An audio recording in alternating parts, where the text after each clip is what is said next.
శశికళకు supreme court jail శిక్ష ఖరారు చేసింది. ఆమె గడువు కావాలన్న అభ్యర్థనను కూడా సుప్రీంకోర్టు తోచిపుచ్చింది. దీంతో చేసేదేమీ లేక శశికళ పోస్ట్ గార్డెన్ నుంచి బెంగళూరుకు బయలుదేరారు.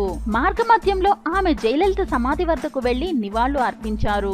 ఆ సమయంలో శశికళ తీవ్ర ఉద్వేగానికి లోనయ్యారు.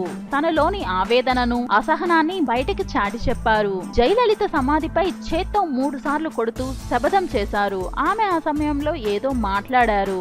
ఆమె ఏం మాట్లాడారన్న విషయంపైనే స్పష్టత రాలేదు. తనకు ఈ పరిస్థితి రావడంపై ఆవేదనతో పాటు తను ఎక్కడున్నా అన్నార్డీఎంకేను కాపాడాలంటూ శశికళ ప్రతిన పూనినట్టు తెలుస్తుంది.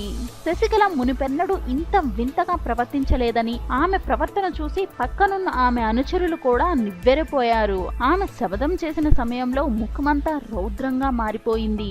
ఆమె ఎవరిపై అంత కోపాన్ని వెళ్ళగక్కారో తెలియలేదు. పన్నీరు చేతుల్లోకి పార్టీ వెళ్తుందన్న బాధతో, తమ కుటుంబ సభ్యుల నుంచి పార్టీ చేజారిపోతుందన్న ఆందోళనతో ఆమె ఇలా ప్రవర్తించి ఉంటుందని రాజకీయ విశ్లేషకులు భావిస్తున్నారు.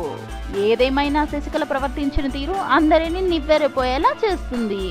సో ఫ్రెండ్స్, ఇలాంటి లేటెస్ట్ ఇంట్రెస్టింగ్ న్యూస్ కోసం మీరు మా ఛానల్ని సబ్స్క్రైబ్ చేసుకోండి. మీకు ఈ వీడియో నచ్చినట్లయితే లైక్ చేయండి, షేర్ చేయండి.